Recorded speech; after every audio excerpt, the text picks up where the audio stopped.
अस्सलामु अलैकुम। एक बार हज़रत बीवी फ़ातिमा रज़ी अल्लाह अन्हा फरमाती हैं कि मैं हुज़ूर सल्लल्लाहु अलैहि वसल्लम के सरहाने बैठी थी। तभी एक शख्स ने अस्सलामु अलैकुम कहकर अंदर आने की इजाज़त मांगी, तो मैंने कहा, ए अल्लाह के बंदे, अल्लाह तुम्हें जज़ाए खैर दे। अभी हुज़ूर आराम कर रहे हैं और अल्लाह ताला की इबादत में मशगूल हैं। तभी उस शख्स ने कहा कि मुझे अंदर आने की इजाज़त दे दें, मैं बग़ैर इजाज़त के अंदर नहीं आ सकता। तभी हुज़ूर सल्लल्लाहु अलैहि वसल्लम ने अपनी आँखें खोलीं और कहा, ए फ़ातिमा, तुम किससे बातें कर रही हो? वो मलकुल मौत हैं, उन्हें अंदर आने की इजाज़त दे दो। तभी इज़राइल अलैहिस्सलाम अंदर हाज़िर हुए और फरमाने लगे, अस्सलामु अलैकुम या रसूल अल्लाह। हमारे प्यारे आका सल्लल्लाहु अलैहि वसल्लम ने जवाब दिया, वालेकुम अस्सलाम या अमीनुल्लाह। हज़रत इज़राइल अलैहिस्सलाम फरमाने लगे, या रसूल अल्लाह, मुझे कसम है उस ज़ात की जिसने आपको पैगंबर बनाकर भेजा, मैंने आज तक किसी से इजाज़त तलब नहीं की और नहीं कभी आगे करूँगा। ये हमारे हुज़ूर सल्लल्लाहु अलैहि वसल्लम के विसाल का वक्त था। तभी जिब्राईल अलैहिस्सलाम हाजिर हुए और कहने लगे, या रसूल अल्लाह, आसमानों पर आपके आने की तैयारियां चल रही हैं। अल्लाह ताला ने जहन्नुम के दरोगा मालिक को हुक्म दिया है कि मेरे महबूब की रूह तशरीफ़ लाने वाली है, तुम जहन्नुम की आग को बुझा दो। और हूरों को हुक्म दिया है कि तुम खूब सजो संवरो, और फरिश्तों से कहा है कि ताज़ीम हुजूर के सब व सब खड़े हो जाओ। और अल्लाह ताला ने मुझे हुक्म दिया है कि मैं आपकी खिदमत में हाजिर होकर आपको बशारत दूं कि तमाम अंबिया और उनकी उम्मतों पर जन्नत हराम है जब तक कि आप और आपकी उम्मत जन्नत में दाखिल ना हो जाएं। और कल क़यामत के दिन अल्लाह ताला आपकी उम्मत और आपकी तुफ़ैल बख्शीश और मग़फ़िरत की बारिश फरमाएगा कि आप राज़ी हो जाएंगे। सल्लल्लाहु अलैहि वसल्लम ने मलकुल मौत से फरमाया, ए मलकुल मौत, मुझे अपने रब से मिलने का शौक़ है, अब तुम जिस काम के लिए आए हो वो काम करो।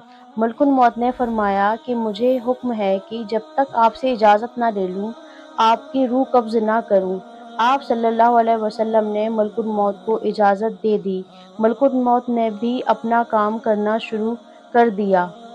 मौत की तकलीफ से हुजूर सल्लल्लाहु अलैहि वसल्लम की पेशानी पर पसीना आया। सकरात की जब तकलीफ हुई तो आपने फरमाया, ए अल्लाह, मौत बड़ी सख्त तकलीफ है। ए अल्लाह, तू ही मौत की तकलीफ को आसान करेगा। मिट्टी का एक बर्तन में पानी भरवाकर अपने पास रख लिया।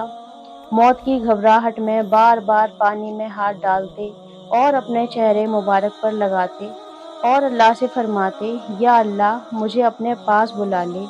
हज़रत फ़ातिमा ने कहा, या रसूलल्लाह, आज आपको बहुत तकलीफ़ है। सल्लल्लाहु अलैहि वसल्लम ने फरमाया, ए फ़ातिमा, आज के बाद तेरे बाप को कोई तकलीफ़ न होगी। ए फ़ातिमा, जब मेरा इंतकाल हो जाए तब तुम इन्ना लिल्लाहि व इन्ना इलैहि राजिऊन पढ़ना। ए मलकुल मौत, अपना काम पूरा कर। फिर आपको नज़ा की तकलीफ़ ज़्यादा हुई तो जिब्राईल अलैहिस्सलाम ने मुँह फेर लिया। आप सल्लल्लाहु अलैहि वसल्लम ने कहा, मेरा चेहरा तुम्हें इतना बुरा दिखता है जो तुमने अपना मुँह फेर लिया। हज़रत जिब्राईल अलैहिस्सलाम ने रोकर अर्ज़ किया, या रसूल अल्लाह, किस दिल से आपको इतनी तकलीफ़ में देख सकता हूँ। आपने कहा कि ए लोगों, नमाज की हिफाजत करना। आप सल्लल्लाहु अलैहि वसल्लम ने फरमाया, या रब्बी उम्मती, या रब्बी उम्मती। कहते कहते आपकी जान सीने तक पहुंच चुकी थी, पैरों के हिस्से की जान निकल चुकी थी। उम्मत गुनहगार का कलमा मुंह पर जारी रहा था। तो यह है हमारे आका सल्लल्लाहु अलैहि वसल्लम की मोहब्बत अपनी उम्मत से।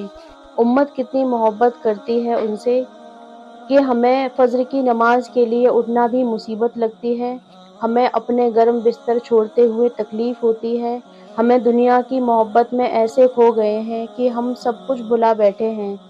हम तो आइए मोमिनो, अपने नबी से मोहब्बत करते हैं और नमाज को कायम करते हैं और दुनिया और आखिरत को संभालते हैं। अल्लाह हमारे गुनाहों को माफ़ करे और दीन की राह पर मौत दे और हम सबकी मग़फ़िरत फरमाए। اور ہمارے پیارے آقا صلی اللہ علیہ وسلم کی سنتوں پر چلنے کی توفیق عطا فرمائے، آمین۔